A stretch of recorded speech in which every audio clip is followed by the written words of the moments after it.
Hello guys, स्वागत है हमारे यूट्यूब चैनल ए समेसन क्लासेस में।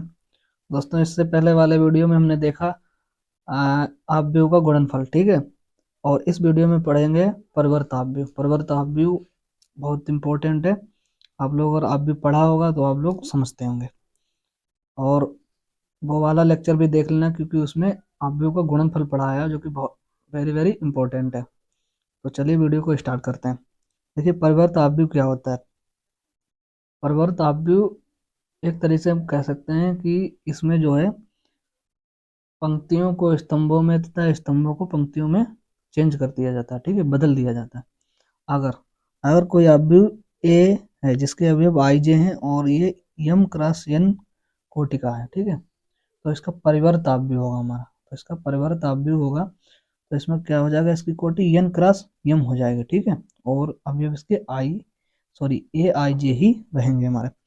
इसको हम एग्जाम्पल से बेहतर तरीके से समझ सकते हैं। जैसे अवयव ए है जिसके अवयव है हमारा A B C D E F, तो इसका ए डैश यानी कि परिवर्तावयव को हम ए डैश से डिनोट करते हैं, निरूपित करते हैं, ठीक है। तो इसका परिवर्तावयव हम देखते हैं क्या होता है। तो देखिए, इसमें कुछ नहीं करना है। ये हमारी पंक्ति है, ठीक है, इसको हमें स्तंभ में लिखना है। तो ये हमारा ए बी सी इस पंक्ति के अवयव में, इनको हमें स्तंभ में लिखना है। तो ए बी सी, ठीक है। ये दूसरी पंक्ति है, इसको भी स्तंभ में लिख लेना है। तो डी ई एफ, यही हमारी इस अवयव की क्या है, परिवर्तावयव है, ठीक है। यही हमारा इस अवयव का परिवर्तावयव है।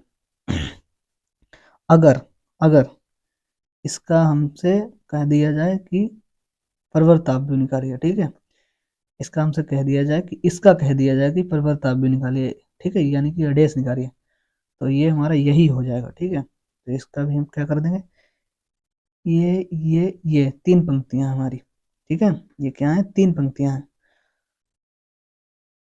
हाँ, ये हमारी क्या है, तीन पंक्तियां हैं। इन पंक्तियों को हमें किसमें लिखना है, इन पंक्तियों को हमें स्तंभ में लिखना है, ठीक है। तो ये पंक्ति हमारी एडी है, तो इसको स्तंभ में लिख दीजिए। ये हमारी एडी हो जाएगा, ठीक है।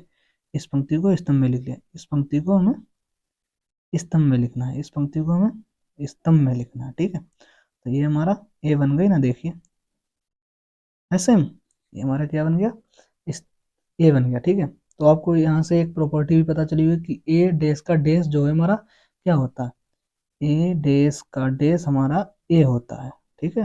इससे ये भी पता लगा होगा। खैर, एक अवयव हमारा बी है, इसका हमें परिवर्त अवयव निकालना है। तो कैसे निकलेगा, तो इस अवयव की पंक्तियों को हमें स्तंभ में लिखना है बस। तो इसकी पंक्ति क्या है, दो तीन है, तो ये स्तंभ में लिख लेंगे दो तीन। ये पंक्ति चार पाँच है, इसे भी स्तंभ में लिख लेंगे चार और पाँच, ठीक है। ये हमारा बी डैश हो गया। इसी तरीके सी डैश, एक चार तीन दो पाँच दो तीन चार एक, यही हमारा आंसर हो गया। देखिए, आपव्यू में सबसे सरल है तो वो बस परिवर्त आपव्यू है, लेकिन इसका खेल भी बहुत है इसमें, ठीक है। तो अगर नहीं आता है तो इसको सीख लीजिएगा।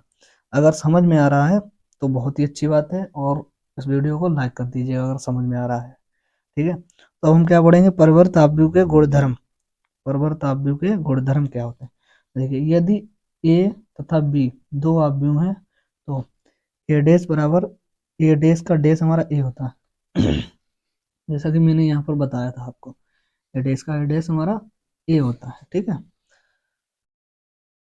अगर के ए डैश के ए का डैश लिखा है तो हमारा ये क्या निकल के आएगा, के ए डैश निकल के आएगा, ठीक है। जहाँ के एक अदिश राशि है, जैसे इसको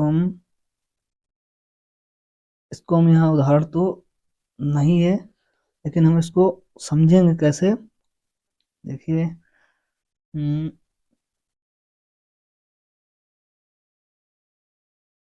जैसे जैसे ये हम ले लेते हैं, ये पहला वाला ले लेते हैं, इसके लिए हम उदाहरण पहला वाला ले लेते हैं।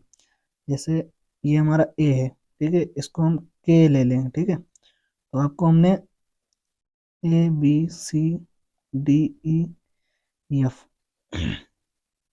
हमने बताया था कि अदिश की गुणा किसी अवयव के साथ कैसे होती है।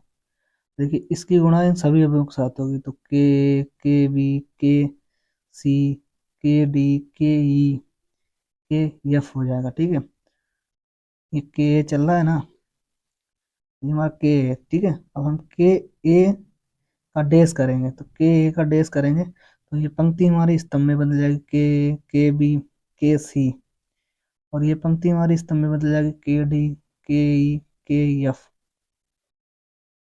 ठीक है, अब हम क्या कर लेंगे, यहाँ से हम के कॉमन ले लेंगे, के निकाल लेंगे बाहर। ठीक है, तो हमारा क्या हो जाएगा, A B C D E F. ठीक है, तो ये A D B E C F जो है, तो ये हमारा क्या हो जाएगा, ए डैश हो जाएगा। के ए का डैश जो है हमारा क्या आ गया, के ए डैश आ गया। ठीक है, के ए डैश आ गया। यही हमारी प्रॉपर्टी है। ठीक है, यही हमारी प्रॉपर्टी। वो अच्छा समझ में आया होगा, उम्मीद है। देखिए ये भी हमारी प्रॉपर्टी हो गई। देखिए ये तीसरी प्रॉपर्टी का है, ए बी डैश। कहीं पर भी लिखा हो कि ए बी डैश, तो हमें इसे लिखना है बी डैश ए डैश। ठीक है, तो हमें क्या लिखना है, बी डैश ए डैश। तो इसको याद कर लीजिए आप डायरेक्ट। ए बी का डैश हमारा क्या होता है, बी डैश ए डैश होता है। इसी तरीके से ए प्लस माइनस का डैश जो है A dash plus minus B dash होता है, यानी कि ए प्लस बी का डैश अगर कहीं लिखा है तो इसको हम लिखेंगे A dash plus B dash, और ए माइनस बी का डैश लिखा है तो हम इसे लिखेंगे A dash minus B dash. ठीक है, तो इसको भी याद कर लीजिएगा। उम्मीद है ये आपको समझ में आई होंगी चारों प्रॉपर्टी। देखिए ए डैश का डैश हमारा ए होता है, और के ए डैश का डैश जो है के ए डैश होता है। ठीक है, ए बी का डैश हमारा बी डैश ए डैश होता है, और ए प्लस माइनस बी का डैश हमारा A dash plus minus B dash होता है। जैसा कि अलग अलग बताया हमने, ए प्लस बी का डैश हमारा A dash plus B dash होगा, और ए माइनस बी का डैश हमारा A dash minus B dash होगा। ये हमने इसके लिए एग्जाम्पल दिया है। उम्मीद है ये आपको समझ में आया होगा। अब हम पढ़ेंगे सम्मित आव्यूह। सम्मित आव्यूह क्या होता है, हमारा ए आई जे बराबर ए जे आई हो जाता है। ठीक है, ए आई जे बराबर ए जे आई हो जाता है, यानी कि सम्मित आव्यूह अगर कहीं पर भी कह दे ये सम्मित आव्यूह है, तो आपको बस एक ही दिमाग में चीज आनी चाहिए कि ए बराबर ए डैश होगा हमारा। ठीक है, ए बराबर ए डैश होगा। जैसे एग्जाम्पल क्या है, ये एक हमारा इकाई आव्यूह है। ठीक है, ये हमारा एक इकाई आव्यूह है। अगर हम इसका ए डैश निकालेंगे, अगर हम इसका ए डैश निकालेंगे तो हमारा यही आ जाएगा। देखिए जैसे इस पंक्ति को हम स्तंभ में चेंज कर देंगे, तो 1 0 0। इस पंक्ति को हम स्तंभ में कर देंगे, 0 1 0, यानी कि 0 1 0। इस पंक्ति को स्तंभ में, यानी कि 0 0 1 0 0 1। देखिए है ना, वही चीज, बिल्कुल सेम चीज आ गई। तो हम इसे क्या लिख सकते हैं, ए, यानी कि ए बराबर ए डैश। जहां पर भी ए बराबर ए डैश आ जाए तो वह हमारा हो जाएगा सम्मित आव्यूह। ठीक है, सम्मित आव्यूह।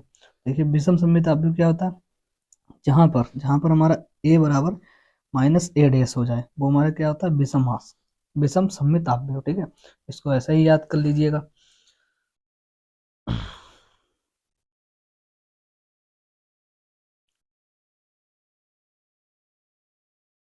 तो देखिए हमने सबसे पहले क्या पढ़ा था, परिवर्ताव्य पढ़ा था।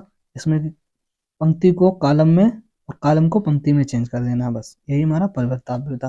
फिर हमने परिवर्ताव्य के कुछ गुणधर्म देखे, जैसे 4 गुणधर्म थे, 1 2 3 4। ठीक है, इसमें क्या था, ए डैश का डैश हमारा ए होता है, के ए डैश का हमारा के ए डैश होता है। ठीक है, ए बी डैश का बी डैश ए डैश, ये इंपॉर्टेंट है, इसको याद कर लेना। ठीक है, ए प्लस माइनस बी का डैश हमारा A dash plus minus B dash होता है। ठीक है, फिर हमने सम्मित आव्यूह पढ़ा था, क्या होता है, ए बराबर ए डैश होता है। फिर विषम सम्मित बराबर हमने क्या पढ़ा था, ए बराबर माइनस का ए डैश होता है। तो उम्मीद है ये आपको समझ में आया होगा। अगर समझ में आया हो तो इस वीडियो को भाई मेरे लाइक कर दीजिएगा, इससे हमारा क्या होता है, मोटिवेशन बढ़ता है। ठीक है, वीडियो बनाने का जज्बा बढ़ता है, मोटिवेशन बढ़ता है। ठीक है, और अपने दोस्तों के साथ शेयर कर दीजिएगा। देखिए इससे पहले वाला भी लेक्चर देख लेना, और ये लेक्चर तो आपने देखा ही होगा, और इसके आने वाला लेक्चर, ठीक है, इसके आने वाला लेक्चर है, उसमें हम पढ़ाएंगे ए इनवर्स, प्रथम संक्रिया द्वारा। ठीक है, प्रारंभिक संक्रियाओं द्वारा आव्यूह का व्युत्क्रम निकालना। ठीक है, आव्यूह का व्युत्क्रम निकालना, यह सीखेंगे। तो उस लेक्चर को आप बिल्कुल ना स्किप करना, उस लेक्चर को आपको देखना है, वही हमारा इम्पोर्टेंट है और 8 नंबर का उससे सवाल बनता है। ठीक है, तो आज के वीडियो में इतना ही, मिलते हैं नेक्स्ट वीडियो में। Tata bye bye, take care.